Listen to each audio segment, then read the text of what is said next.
You spent some time with us at Swishahouse. Today we're at Social Junkie and we have with us Corey Garrett and G Dash and of course Prof Bun B. We've talked during the 6 sessions about a variety of topics, but there are several we didn't cover. And today we're going to address one of those. That's sex. Sex? Yeah, man, sex. Oh, yes, I'm talking. Now, churches and mosques, of course, are aware that humans are sexual creatures. But by and large, they've had a difficult time addressing human sexuality. It's been difficult for them. And this is where hip hop comes in an interesting way.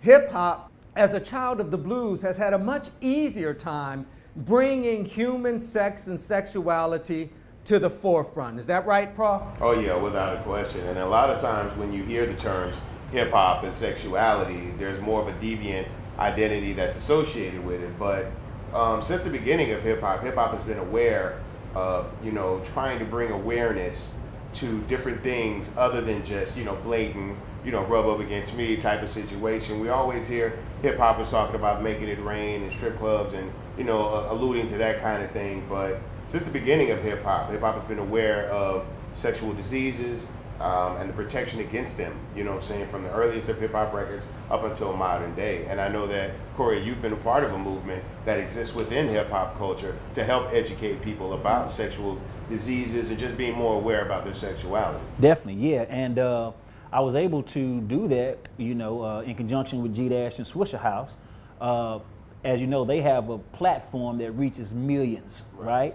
And what we did, and through my first conversation with Dash, we started what was called the Swishahouse World AIDS Day.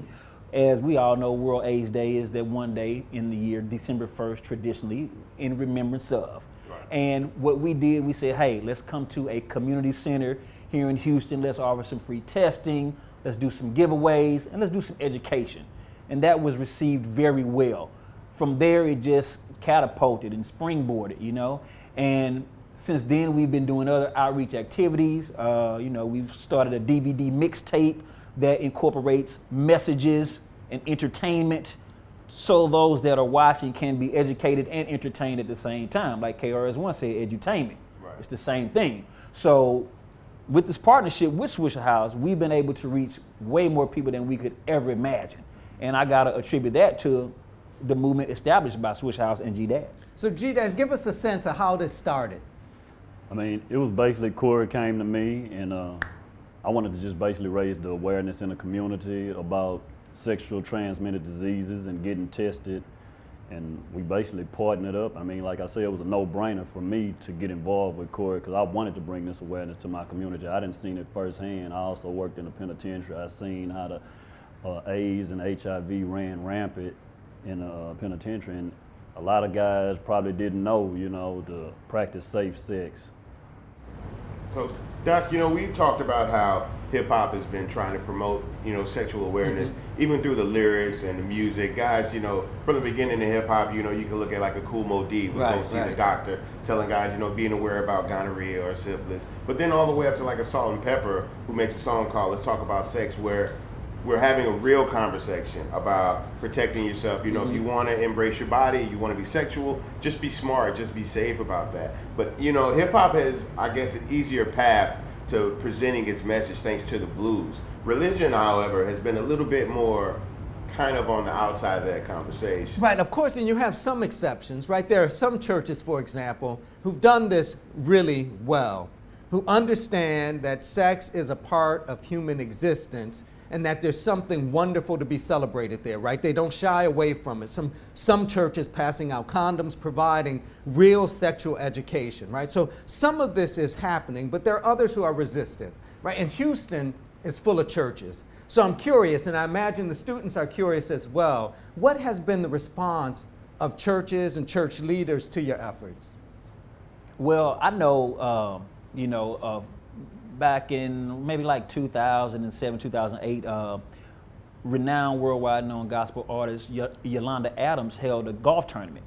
And I was able to attend that golf tournament and I was capturing some video footage. And I told her at that time about the concept that we were doing with the DVD mixtape that was geared towards STD HIV prevention. And she was like, man, that's a great idea to reach our youth. So she was able to give me a drop on HPV prevention. And at that same golf tournament, there was another progressive pastor here in the Houston area who was in attendance. And I was able to establish a dialogue with him. I got a drop from him, and we further continued that dialogue and was able to set up a testing event outreach at his church. They are very progressive with the education of their youth in their congregations. So while some churches have, as you say, shied away, there are others that are very progressive. And the approach that we always try to take is an abstinence-based approach. So we know that the churches are heavily towards abstinence, no sex prior to, marriage. So we take an abstinence-based approach in letting the youth and the church members know, hey, abstinence is the only way to prevent HIV and any STDs, but there are also other methods that can prevent HIV and STDs.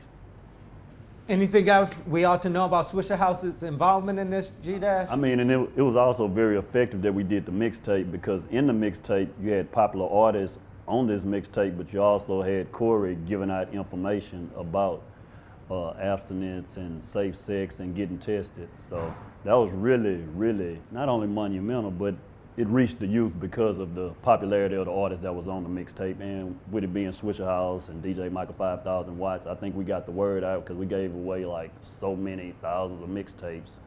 So Yeah, and it's a lot easier to get the youth of America, I would imagine, into a concert than it is to get them in the church. You know what I'm saying? But it's good No to doubt. see that some churches aren't closed to partnering up with hip hop on a local level and maybe even on a national level, because it takes a united effort for us to really get that kind of a message out. And even though hip hop and religion don't always see eye to eye on everything, sex being probably the biggest issue that they don't see eye to eye on, I think it's good and positive to see that some people are being open and more progressive to the reality of the world we live in. Now, Prof, you've not been a bystander on this, so give the students some sense of what you've been doing.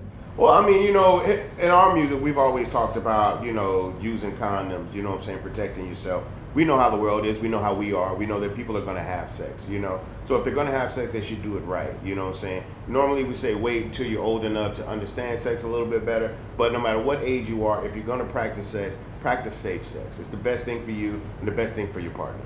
And on that, Prof has been very supportive of our movement. I mean, he's been featured on a couple of DVD mixtapes. In a project I did last year, he spoke very candidly about his family member, his brother, you know what I'm saying, that was infected with the virus. And his message was very well received by those that saw that project. So I gotta say that Bun has been on the forefront, not only in his music, but also in the movement that's in the community. Because as we know, those efforts in the community are what's gonna impact the people. Because when the people see somebody like Bun giving the same message that an HIV, STD educator would, it's received totally different. Well, I mean, professional or personal, AIDS affects everyone.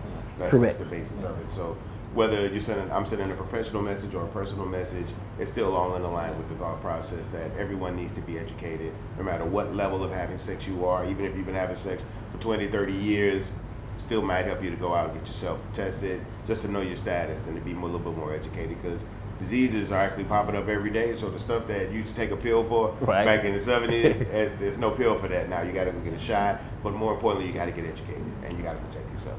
We could have this conversation forever. It's that important, it's that heated, and that controversial, but we've got to bring it to a close. So this is what Prof and I want you to do.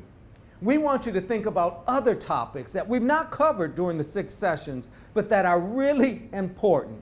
And we want you to think about how that topic brings hip hop and the religious traditions we've covered together. Now, don't be selfish with that information. Share it with the others. And we told you how you can go about doing that with this course. There's Twitter, there's Facebook. We've given you a way to share your information. Give this some thought and share it with the others.